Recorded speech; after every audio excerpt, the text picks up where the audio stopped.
எண்ணெய் நல்லா தக்காளி வந்து வதங்கணும். அப்போ தான் வந்து அது குழம்பு வந்து நல்லா பதம் பார்த்து வரும்.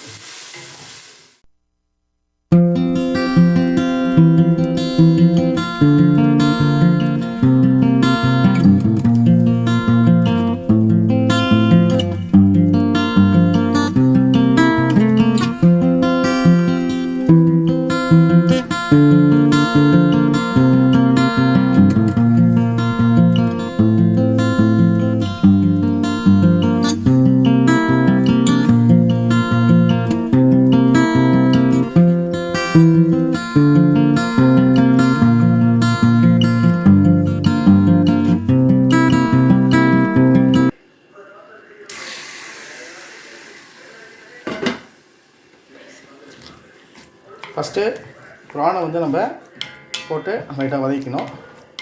தண்ணி நல்லா சுண்டி ப்ரான் சுருங்கி வரும் பாருங்க. அப்போ வந்து அதை எடுத்துடணும். ஏன்னா ப்ரான் ரொம்ப நாள் நம்ம குக் பண்ணக்கூடாது. நம்ம ஏன்னா குழம்பு கொதிக்க விடுவோம்ல, கடைசியாக தான் நம்ம ப்ரான் போடுவோம். அதனால் ஃபஸ்ட்டு ப்ரானில் இருக்கிற தண்ணியெல்லாம் வெளில எடுத்து அதை வந்து லைட்டாக வதக்கி வச்சுக்கோங்க. ஃப்ரெண்ட்ஸ், இந்த ப்ரான் வந்து அந்த தண்ணியிலே குக் ஆகுது பாருங்கள். ஸோ அந்த தண்ணி ஃபுல்லாக வடிகட்டின உடனே அதே சுண்ட உடனே நம்ம தண்ணி எடுத்து வச்சுக்கலாம். சரியா? தண்ணி ஃபுல்லாக சுண்டிடுச்சு. இந்த ஸ்டேஜில் இந்த இறாவை நம்ம இதில் ரிமூவ் பண்ணி எடுத்துடலாம். சரியா?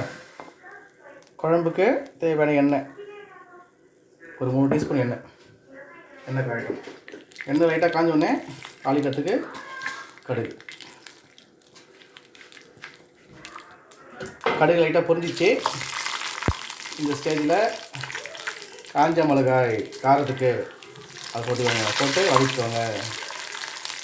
அடுத்தது 2 பச்சை மிளகா அதையும் போட்டு நல்லா வதக்கிக்கோங்க. கூடவே 1/2 டீஸ்பூன் வெந்தயம் போட்டு நல்லா ஒரு சின்ன சைஸ் வெங்காயம் போட்டு நல்லா மிக்ஸ் பண்ணிக்கோங்க. கூடவே கருவேப்பிலை போட்டு நல்லா மிக்ஸ் பண்ணிக்கோங்க. வதங்கினோடனே ஒரு சின்ன சைஸ் தக்காளி வெட்டி வச்சுருக்கேன், அதையும் போட்டு நல்லா மிக்ஸ் பண்ணிக்கோங்க. ஏன்னா தக்காளி நல்லா குழைய வதங்கணும். வெங்காயம் தக்காளி எண்ணெயில் நல்லா பாருங்கள், நல்லா குழைய வந்துடுச்சு. இந்த ஸ்டேஜில் நம்ம வீட்டில் வச்சுருந்த குழம்பு மிளகாய் தூள் ஒரு 2 டீஸ்பூன் போடுங்க. சரியா? கூடவே பெருங்காயம் கொஞ்சம் ஓகே போட்டு நல்லா அந்த மிளகாய் தூள் அந்த எண்ணெயில் நல்லா வதங்கணும்.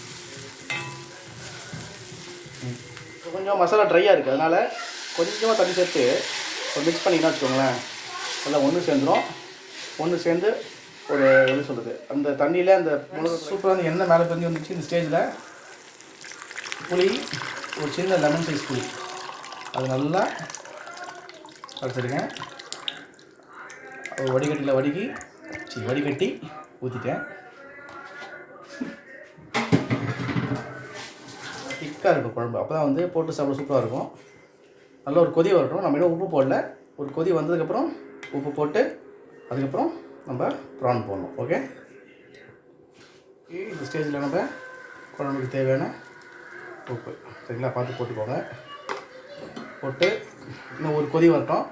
அதுக்கப்புறம் ப்ரான் போட்டு ஒரு கொதி வந்ததுக்கப்புறம் பெப்பர் போட்டு இறக்கிடலாம். ஓகே, உப்பு போட்டு ஒரு கொதி வந்துடுச்சு. இந்த ஸ்டேஜில் நம்ம ஏற்கனவே நம்ம அந்த வதக்கி வச்சோம் அந்த ப்ரான்ஸு அதை அப்படியே போட்டுருங்க. போட்டு ஒரு கொதி வரட்டும்.